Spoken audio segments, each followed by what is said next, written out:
Hello, good evening. You're watching Look North. First tonight. Shot dead by police on the M62, the jury has decided Yasser Yaqub was lawfully killed in January 2017. Tonight, we hear from his family. The outcome today, is disappointing for the family because we waited a long time and obviously we have our own thoughts to it, yeah. West Yorkshire's Chief Constable says the public were kept safe in a rapidly unfolding and dangerous situation. Also tonight, we've got a fresh update from the owners of Doncaster Sheffield Airport. Is there a buyer in the wings? The Yorkshire Rollers all set for the Wheelchair Rugby League World Cup. And join us from one of Yorkshire's finest country houses as they celebrate the planting of a very special tree to mark a living legacy to Her late Majesty, Queen Elizabeth II. Wet and very windy for a time this evening, much brighter tomorrow, but what about heading into the weekend? Join me for the very latest forecast. Hope you're well this evening. Shot dead on the M62. Yasser Yaqub was a passenger in a car pulled over on a slip road in January 2017 by armed police officers. After weeks of evidence, today an inquest jury decided he'd been lawfully killed. They'd heard the 28-year-old ignored commands to put up his hands, and a gun was later found at his feet. Our Home Affairs correspondent Emma Glasby has followed this story from the start and was in court this afternoon. January 2017. What happened that night on a motorway slip road in Huddersfield has been investigated and debated for almost 6 years. Yasser Yaqub was the man shot dead by police as officers stopped the car he was travelling in by the M62.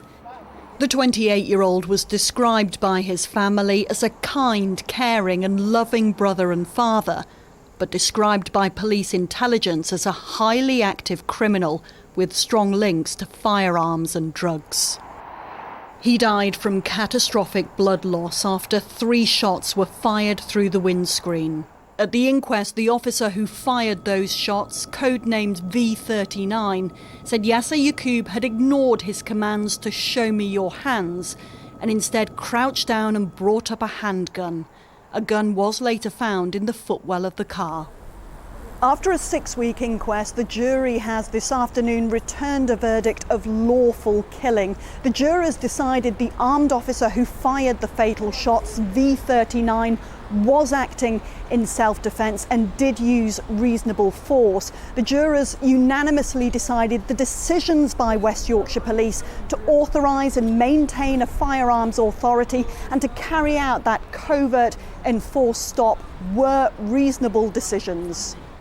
Yasser Yaqub's father has been at Leeds Crown Court throughout the inquest. Speaking afterwards, he said the family does not accept the verdict of lawful killing. It's disappointing for the family because we waited a long time and obviously we have our own thoughts to it, yeah.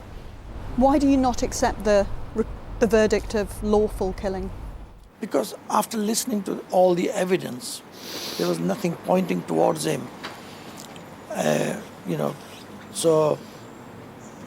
Everything, as I say, was in the open, and it just doesn't add up, and we don't think it was a lawful killing, to be honest. How difficult has it been as a family to sit through the inquest? It's been very difficult. Every day has been like a nightmare, but it's something, as a father, I owe to my son. In a statement this evening, the Chief Constable of West Yorkshire Police, John Robbins, said, "I hope that people will now see that the tragic loss of life, unfortunate as it was necessary to keep the public safe in what was a rapidly unfolding and dangerous situation." Meanwhile, the father of Yasser Yaqub has said his family needs time to reflect on today's verdict. Emma Glasby, BBC Look North, at Leeds Crown Court. Next tonight, another day, another twist in the long-running story of Doncaster Sheffield Airport. You may be aware that it's due to close in just 2 days' time on Friday, with the owners Peel Group saying it's no longer commercially viable. Now, we know there is a group of people who have made an offer. Today, we have had an update from Peel themselves. Let's cross now to our political editor, James Vincent, because yesterday, James, you brought us reports of an offer on the table from the Middle East. What have Peel Group had to say to that? Well, strap yourself in because things are getting really tense ahead of that deadline on Friday, and quite a lot angrier than maybe they were yesterday as well. Peel got in touch with us today to say, from their point of view, there is no credible offer on the table and that they don't quite know exactly who's making this offer in terms of their due diligence and where exactly the money's coming from. Of course, a commercial company needs to do that due diligence on exactly who is buying or potentially buying the airport. Now, we've seen minutes from a meeting last night between the airport and staff, Monday night between the airport and staff, saying that there is an offer on the table, and there was a face-to-face meeting in Manchester about that. So slightly conflicting reports, but I guess it depends on what your definition of credible is. And here's where it starts to get a little bit touchy, because the GMB union, who are representing people who are likely to lose their jobs here, saying that Peel are being disingenuous, and it's almost as if they don't want to sell the airport. And we've just got a statement from all of the politicians in Doncaster, and I mean Labour and Conservatives, so they've done a cross-party statement saying that what Peel are saying effectively is that they say it's becoming increasingly clear that Peel don't want to sell the airport. So the relationship between the politicians, the workers at the airport and Peel, who own this airport, is starting to break down ahead of Friday. But at the end of the day, it's still Peel's airport to sell. We don't know exactly what they're going to do, and it's their decision whether they sell this airport or not. James, away from planes, let's talk about trains, because there's news on the Northern Powerhouse Rail, isn't there, tonight? Yeah, so very quickly, Mark Harper, the new Transport Secretary, told Sky News today that everything is up in the air. Nothing necessarily is nailed down. We heard what Liz Truss said in that Conservative Party race, that she would build the Northern Powerhouse Rail line in full with a station to Bradford. That now may be reviewed, and various Labour politicians, Louise Haigh from Sheffield and Tracy Brabin, the Mayor of West Yorkshire, saying if they don't do that, that would be a broken promise from the new government. I'm sure we'll be updating on that and the airport again tomorrow. James, thank you. Serious concerns about York's Children's Mental Health Service have been revealed today. According to a snapshot report by Healthwatch York, parents, teachers and youngsters say they felt fobbed off. Appointments were given at inconvenient times and documents were lost. The people in charge say children's mental health services have been under a lot of pressure because of the pandemic. Louise Fewster has been speaking to one former patient who wanted to remain anonymous. We were finally getting somewhere with therapy that was good, and it was what I'd been waiting for, and then they discharged me. So I think I walked home and I cried for a bit. It was quite heartbreaking. It took 2 years for this teenager to get help with her anxiety, depression and suicidal thoughts. When you get put on the waiting list, that is when you need your help. You don't need help 1, 2, 3 years later. You need help then. And so I think if I got the help earlier, it would have been a lot more helpful than it was. She was one of nearly 2,000 teens in York in 2020 being treated by children and adolescent mental health services. That figure today is now over 2,500, an increase of more than 40%. Young people's experiences of CAMHS have been looked at by Healthwatch, who monitor NHS provision. In a snapshot report, they say the current process is failing children and parents who face delays, lost paperwork and inconvenient appointments.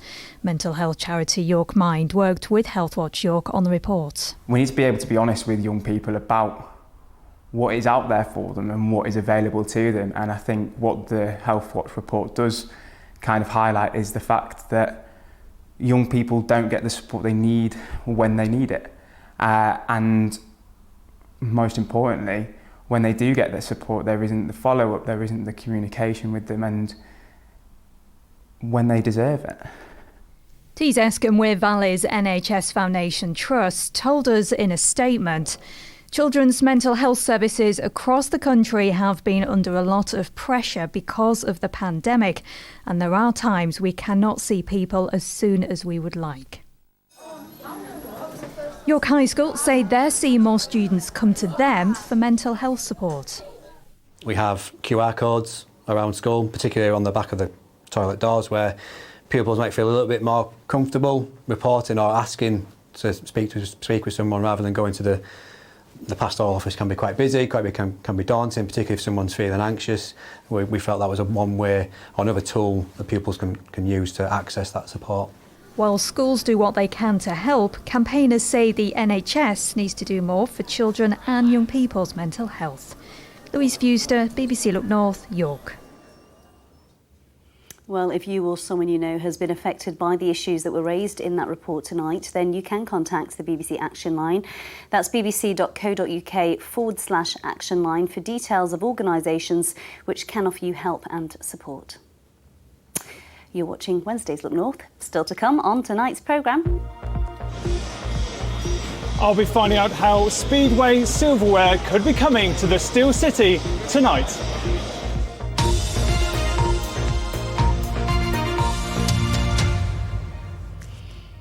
But before that, I want to tell you about Bluebell Wood Children's Hospice near Dinnington. It gives care and respite to really poorly children and their families. However, it's struggling to recruit staff, which means it's temporarily had to suspend some services. So it does still provide daycare, but it's had to stop overnight care and clinical support earlier in the summer, and they have no idea when that can resume. Kathy Killick takes up the story. It's what Bluebell Wood Children's Hospice does best, provide fun and memory making alongside the care and support families so clearly need. For the past few months, staff shortages have limited what the hospice can do, but they're soldiering on with activity days like this one, while appealing for staff to come and join them. I think the challenges for us at the moment are being able to, it's the palliative care from a paediatric point of view. They are the niche skill set that the hospice requires, and being able to find that again across the country seems so challenging for a lot of people at the moment. Ibrahim Ghani died at the hospice in 2019. His sister Fatima has the same fatal condition. The family, including younger brother Musa, is being supported by the hospice, and in particular by one of their special volunteers. Hello, mate. Hello. How are you? All right. Oh, you've grown up, haven't you? Sheffield Wednesday footballer Will Vauxhall has a special bond with Musa, formed in the most difficult of circumstances. One of the things that sticks out to me is when my son passed away. It was on a Thursday, and the staff were incredible. Bluebell staff, they actually called Will in to spend that time with Musa. So Will came in on that day while obviously I was dealing with my own emotions. Afterwards I realised where Musa was, and he'd been spending most of his day with Will. So for a human being to be able to do that, yes, he's a footballer, he's very famous, you know, but at the end of the day when he comes in through those doors, he's just a lovely guy. I don't think you can find somewhere that you'd want to give your love and energy to more than a children's hospice. You know, we all know what a hospice is. But overwhelmingly, it's the happiness here, the joy that you see on the kids' faces, the siblings, the effect that just 5 minutes of your time, 10 minutes, 2 hours, whatever it may be, can have on younger children. The partial closure of the hospice is just one of the cruel consequences of the crisis in care recruitment. And although the hospice is confident it will find staff soon, that day can't come soon enough for the families and the volunteers that make such a difference in the toughest of times. Kathy Killick, BBC Look North, Northampton. Gosh, you can just tell, can't you, what a difference that is making to many people's lives. Next tonight, a 60-year-old man has been stabbed to death in an incident at a courier depot in Rotherham. Police were called to the depot in Hellaby at around 9:40 this morning. A 48-year-old man from Sheffield has been arrested on suspicion of murder. Wakefield Council looks set to spend £4.9 million on electric vehicles as part of its drive to become carbon neutral. Councillors are expected to approve the scheme to introduce zero-emission battery electric vehicles once existing vehicles reach the end of their service over the next 4 years. A further £1 million will be spent on electric charging infrastructure. About 12% of the authority's greenhouse gas emissions are produced by its fleet of 1,100 cars, vans and other equipment. There's concerns that people are burning potentially toxic materials to keep warm as heating bills rise. South Yorkshire Fire Service are asking people to have working smoke and carbon monoxide alarms at home and not to put themselves at risk by using unsafe gas cylinders or burning items in a bucket. We had one situation where a resident was overcome by carbon monoxide fumes and he'd burning coal in a metal bucket in his living room as an effort to keep warm. So we're asking people to try and sort of just think about what they're doing. We understand people need to stay warm but they need to stay safe also. A giant birthday card has been handed over at Channel 4 headquarters in Leeds, calling on the government to drop its plans for privatisation. The card commemorates the channel's first broadcast of 40 years ago today. It's been signed by 40 independent production companies and public figures like the Archbishop of York and the West Yorkshire Mayor Tracy Brabin, urging that it's kept in public hands.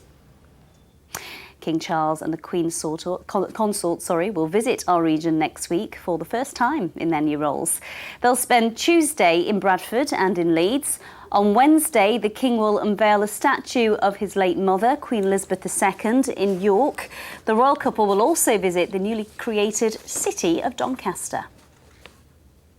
Let's talk sport now. And Mark Ansell's at the Speedway in the Steel City tonight in what could be an historic night for Sheffield Tigers.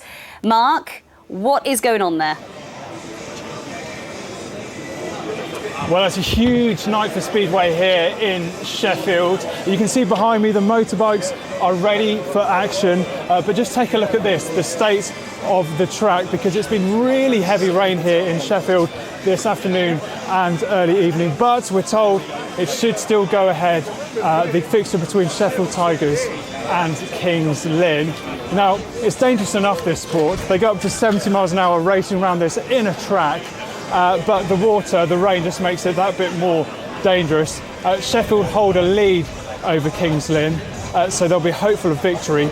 But before we get to more Speedway, let me tell you about the other sports news going on today. And Darren Gough has been appointed on a permanent basis as the managing director of Yorkshire Cricket. You'll remember that Gough was appointed on an interim basis in December last year after the fallout from the Azim Rafiq racism scandal. Yorkshire were relegated to Division 2 on the pitch of the county championship this year. Meanwhile, former Wasps Rugby Union Chief Exec Stephen Vaughan has been appointed Yorkshire Cricket's Chief Executive Officer. Moving on to Rugby League World Cup now, and the men's tournament is well underway. The women's got underway yesterday when England thumped Brazil at Headingley. Now it's the turn of the Wheelchair Rugby League World Cup. Many of those fixtures are taking place at the other side of Sheffield in Attercliffe at the English Institute of Sport. It's a really exciting sport. It's full of thrills. It's very, very inclusive too. And our very own Sally Hurst has been to meet some of the Yorkshire talent that make up the squad for England.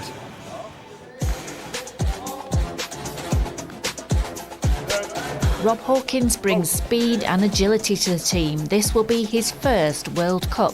With being on BBC, it allows us to actually show younger people with and without disabilities that it doesn't matter what age you are, you can play in I'm going to class it as an elite competition like a Rugby League World Cup.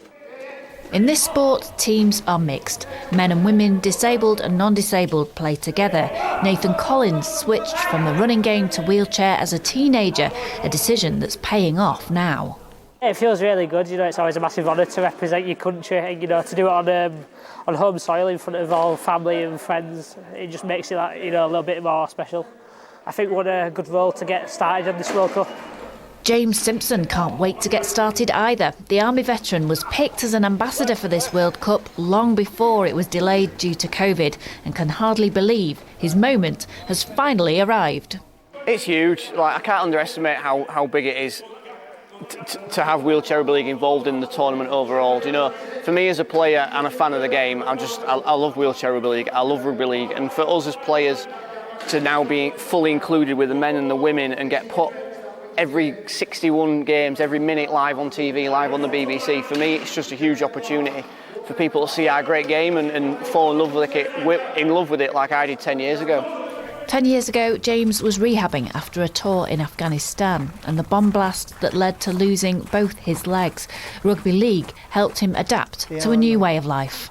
Honestly, after getting injured and leaving the army, I didn't know what I wanted to do. All I wanted to be growing up was a soldier, and finding this game for a bit of fun to get out of the house has then led to me working for the World Cup as an ambassador. It's led to me playing for my country and travelling with it as well. And honestly, the direction my life's gone has just been absolutely amazing. It's all just down to this game.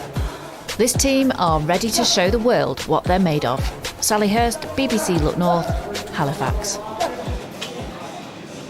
All of those fixtures of the Wheelchair Rugby League World Cup on the BBC Sports website if you can't get yourself to Attercliffe to watch the games at the English Institute of Sport. Let's go back to Speedway because the teams tonight, Sheffield Tigers and Kings Lynn, are up.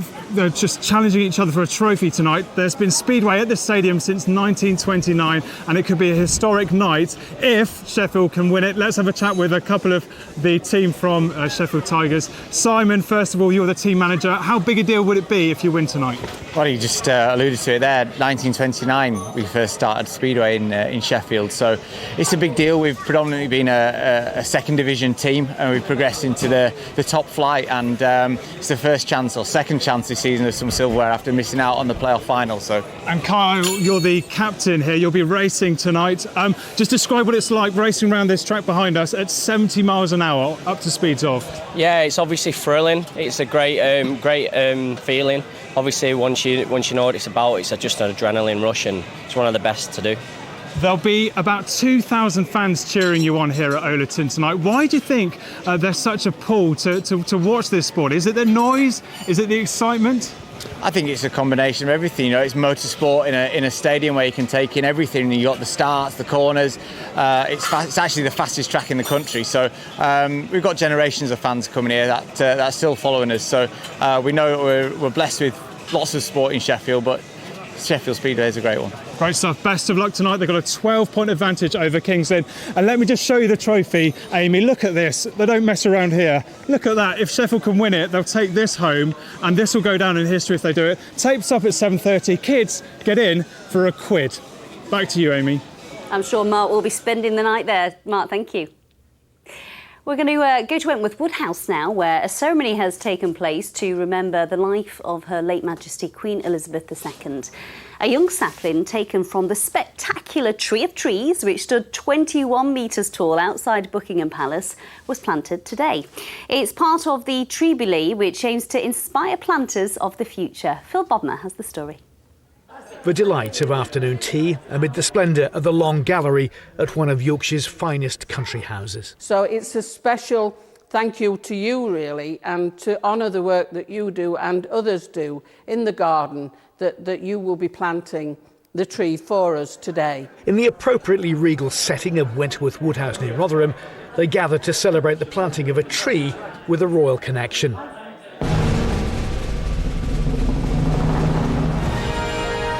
The sapling from Her Majesty's Tree of Trees is one of 8 gifted to South Yorkshire as part of a living legacy to the late monarch. Now it's even more poignant that they've got a tree which will be a living memory to everything, and people can come and see it, and it's a lasting legacy not just to Wentworth Woodhouse but all to memories of late Her Majesty Queen Elizabeth II too. Some of those who volunteer their time at Wentworth were invited to help plant the young rowan in the estate's extensive grounds. I like Scott and Andy because they help, and Chris, they help me to do all the work in the gardens. And then see, it's nice fresh air for me, because sometimes I need to get some fresh air for helping people in gardens. I think that's probably enough. For the head gardener, a sense of pride over being chosen as a recipient. I think it's a great honour, and it also forms part of the ethos here of how we're only stewards of this estate and house at the moment. So we've a lot of care being taken to make sure that everything we do is done carefully and for the longevity of the house and gardens. The Tree of Trees was part of the Queen's Green Canopy initiative to mark her Platinum Jubilee. This young sapling is just one of more than 1 million planted since, and it's hoped will inspire the next generation of tree growers as part of a lasting legacy to Her late Majesty. Phil Bodmer, BBC Look North, Wentworth Woodhouse. How lovely. Well, it was certainly blowing a gale out there today, wasn't it? Nearly blew me sideways. It's wild this evening. Some very, very strong winds, some rain as well. More of that in a moment. Just quickly, let's have a look at a few pictures. The River Ouse looking a little bit higher than it has done recently. And what I didn't mention last night was Yorkshire Water have been given permission to pump more water out of the Ouse through the pipeline to Weckup, which will hopefully lift the levels there for the Leeds area. This is Batings Reservoir up there. Ripponden still looking very low indeed, despite levels recovering slowly. And this one was a lovely one taken at Caton Bay today. Keep the pictures coming in. The addresses are on your screen right now. So tomorrow's not looking too bad. There's a risk of a few showers, but most of us will be dry and bright with some sunshine. It is a complex looking picture. This may well bring some showers late tomorrow into tomorrow night. Ridge of high pressure. Friday looks quite sunny, but this will spoil things on Saturday as rain and drizzle spreads in from the west. Now there's the satellite picture. You can see that wild hook of cloud which is bringing rain, a temporary burst of heavy rain, but it's moving very quickly out into the North Sea, followed by squally showers. The wind eventually will ease down and we'll see lowest temperatures coming in at around about 7 or 8 degrees. So tomorrow's high water times in Scarborough, just one in the 24-hour period at 25 past 12. So a bright start in the morning with some sunshine, just a few showers perhaps for the Yorkshire Dales, and later 1 or 2 showers coming in from the southwest, but a lot of our region will stay dry with some sunshine and temperatures not bad for early November. We're looking at around 11 or 12 degrees, not that far from the long-term average. Friday looks a nice day, dry with plenty of sunshine, fine and chilly on Friday night after a fine start Saturday. Mist, low cloud, rain and drizzle will spread in from the west. That's the forecast. Not good for those fireworks, is it? Indeed. That's it from us. Keely's here with your late news. Bye-bye.